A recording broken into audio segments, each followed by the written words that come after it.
እርግጠኛ ነኝ ይህን ህይወት ታሪክ ከሰማ በኋላ ያንተም ህይወት ይለወጣል። አንተስ እኔስ ወዴት ነን ብለን እንድናስብ ያደርጋል ብዬ አስባለሁ። ስለዚህ ወጣት ከሆንክ አድምጠኝ፣ ወጣት ሴት፣ ወጣት ወንድ ከሆንክ አድምጠኝ። የህይወትን መንገድ ዛሬ እንድትፈልግ ምክንያት ይሆናልና ይሄ ቪዲዮ። አንድ የኮንስትራክሽን ሰራተኛ ወጣት ነበር። የሚሰራውም አንድ በትልቅ መስጂድ ግዙፍ መስጂድ በሚሰራበት መስጂድ ውስጥ ነበር። ወይም የመስጂድ ግንባታው ላይ ነበር። እና መስጂድ ግንባታው እያለቀ ባለበት ሰዓት ንግስት የሱልጣኑ ልጅ ትመጣና ንጉሱን አባቴ እኔ በዚህ መስጂድ ከማንም በፊት ቀድሜ 2 ረክዓ መስገድ እፈልጋለሁ ትላለች።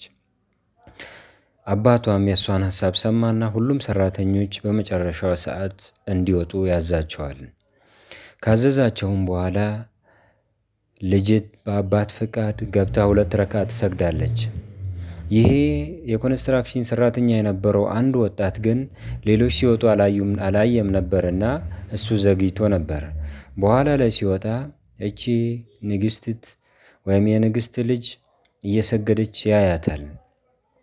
እናም በጣም የሚማርክ ነገር ልቡን ውርር ያደረገውና በፍቅሯ ይወድቃል።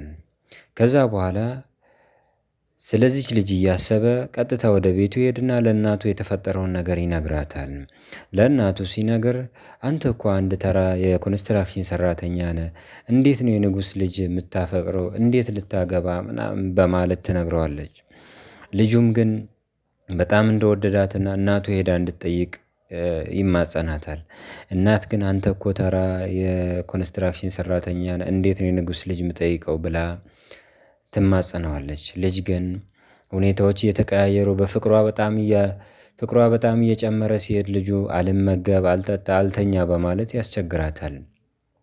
እናም እንግዲህ እዚህ ጋር ነው እናት የእናትነት ወጓን ለመወጣት ልሞክር ብላ ወደ ንጉሱ ጋር የሄደችው።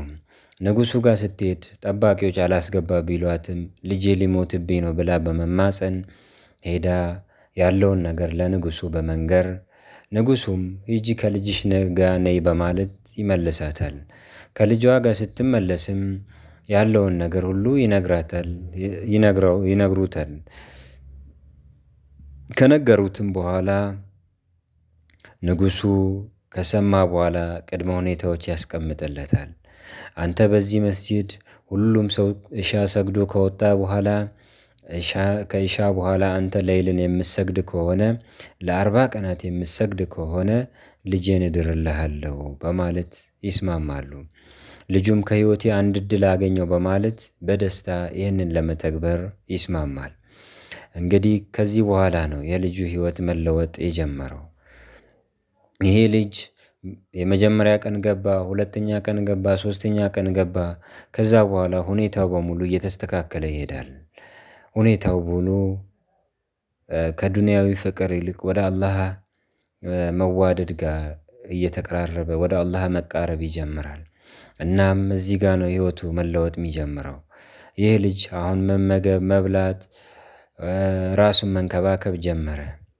ከዛ በኋላ ቀናቶች አለፉ፣ 40ውም ቀን ሞላ። ንጉሱ መጀመሪያ ያስጠንቅቋል። አንድ ቀን ብትቀር ጠባቂዎች ስላሉኝ አልድርልህም በማለት ያስጠነቅቀዋል። ልጁ ግን አንድም ቀን ሳይቀር 40 ቀናት፣ 50 ቀናት፣ 60 ቀናት ሞሉ። በ70ኛው ቀን አካባቢ ንጉሱ ያን ልጅ ጥሩልኝ በማለት ይጠይቀዋል። ቀናቶች ሞሉ። ጠባቂዎችም እንደነገሩኝ ምንም ቀን ሳትቀር ሰግደሃል፣ ምነው ልጄን ለምን አልጠየቅክም በማለት ይጠይቀዋል። ንጉሥ ሆይ እኔ መጀመሪያ ልቤ እሷን ሲያያት ባዶ ነበር። ያኔ ያያት ጥሩ ነገርና ቆንጆ ነገር እሷ ነበረች። ግን አመሰግናለሁ ይህን እድል ስለሰጠኸኝ፣ ልጅህንም ለመዳር ስለተስማማ። እኔ ከእሷ የተሻለ በጣም ልቤን የወረሰው ነገር አግኝቻለሁ። ለልቤ የሚሆን የአላህን ፍቅር አግኝቻለሁ። አላህን ከራሳችን በላይ አስበልጠን እንድንወድ የሚያደርገን ወደ እሱ በቀረብን ልክ ነውና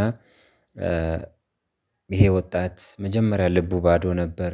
ልቡ ባዶ በነበረበት ሰዓት እሷን ነበር ያየው። ግን ከዛ በኋላ አላህን ልቡ አስገባ፣ አላህን ወደደ፣ ወደ አላህ ተመለሰ። ግን እቺን ልጅ የንጉሱን ልጅ ሳያገባት ቀረ። እናም እንግዲህ ወዳጆች ከዚህ ታሪክ ውስጥ የተማራችሁትን ነገር በኮመንት አሳውቁኝ። ከዚህ ከዚህ ታሪክ ደግሞ ትምህርት አግኝቻለሁ ብላችሁ ካሰባችሁ ላይክ ሰብስክራይብ በማድረግ እንድታግዙኝ እጠይቃችኋለሁ። አሰላሙ አለይኩም ወራህመቱላሂ ወበረካቱ